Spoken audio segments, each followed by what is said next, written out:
Hi all, ക്രേസിയുടെ വിശേഷങ്ങളുമായിട്ടാണ് ഇന്ന് എത്തിയിരിക്കുന്നത്. ഇതൊരു ഹിന്ദി ലാംഗ്വേജ് സിനിമയാണ്. ഇപ്പോൾ ഹിന്ദി ലാംഗ്വേജിൽ മാത്രമേ ഈ പടം അവൈലബിൾ ആയിട്ടുള്ളൂ. ക്രേസി എന്നതിൽ ഒരു എക്സ് അധികമുണ്ട്. ഒരു എക്സ്ട്രാ ക്രോമസോമിനെയാണ് അതുകൊണ്ട് ഇതിൽ ഉദ്ദേശിച്ചിരിക്കുന്നത്. അതെന്താണ് സംഭവമെന്നറിയാൻ സിനിമ കണ്ടു തന്നെ മനസ്സിലാക്കുക. ഗിരീഷ് കോഹ്ലിയാണ് ഈ ഫിലിം സംവിധാനം ചെയ്തിരിക്കുന്നത്. സോഹം ഷായാണ് പ്രധാന കഥാപാത്രത്തെ അവതരിപ്പിച്ചിരിക്കുന്നത്. തൻ്റെ മകളെ ഒരു തട്ടിക്കൊണ്ടുപോകലിൽ നിന്ന് രക്ഷിക്കാൻ ഒരു അച്ഛൻ നടത്തുന്ന പോരാട്ടങ്ങളൊക്കെയാണ് ഈ സിനിമയിലുടനീളം ഉള്ളത്. സോഹം ഷാ ഇതിലൊരു ഡോക്ടറും കൂടിയാണ്. ഇതിൽ നായകനായി ഒരാൾ മാത്രമേ അഭിനയിച്ചിട്ടുള്ളൂ എന്ന് വേണമെങ്കിൽ പറയാം. ബാക്കി എല്ലാവരുടെയും വോയിസ് മാത്രമേ നമുക്കിതിൽ കേൾക്കാൻ കഴിയുകയുള്ളൂ. പക്ഷേ അവരെയൊക്കെ നേരിട്ട് കാണുന്ന ഒരു ഫീൽ നമുക്ക് കിട്ടുകയും ചെയ്യുന്നുണ്ട്.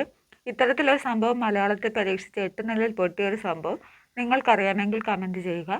ഒറ്റ ദിവസം ഒരാൾ, ഒരു കാർ യാത്ര, അതിനിടയിൽ നടക്കുന്ന കുറേ ഫോൺ കോൾസ് കാര്യങ്ങളൊക്കെയാണ് ത്രില്ലടിപ്പിച്ച് നമ്മളെ മുന്നോട്ട് ഈ സിനിമ കാണാൻ പ്രേരിപ്പിക്കുന്നത്. നല്ലൊരു സന്ദേശം സമൂഹത്തിന് നൽകാൻ ഈ സിനിമയ്ക്ക് സാധിച്ചിട്ടുണ്ട്. ഇതിൻ്റെ ഓൾ കാസ്റ്റ് നന്നായി ചെയ്തിട്ടുണ്ട്. ക്ലൈമാക്സ് കുറച്ച് ഓവറായി പോയെന്ന് തോന്നി. 1.5 മണിക്കൂർ ദൈർഘ്യമുള്ള ഈ സിനിമയിൽ ഏകദേശം 10 പാട്ടുകളോളമുണ്ട്. എല്ലാം ചെറിയ ചെറിയ പാട്ടുകളാണ്. എങ്കിലും ഇതിൻ്റെ ആവശ്യമുണ്ടായിരുന്നോ എന്ന് തോന്നിപ്പോയി. എന്തൊക്കെയായാലും ത്രില്ലടിച്ച് കാണാൻ പറ്റിയ നല്ലൊരു സിനിമ തന്നെയാണ്. നിങ്ങളിൽ ആരെങ്കിലും കണ്ടവരുണ്ടെങ്കിൽ അഭിപ്രായം പറയുക. കാണാത്തവരുണ്ടെങ്കിൽ കാണാൻ ശ്രമിക്കുക. അടുത്ത വീഡിയോയുടെ വിശേഷങ്ങളുമായി വീണ്ടും കാണുന്നത്. Bye bye.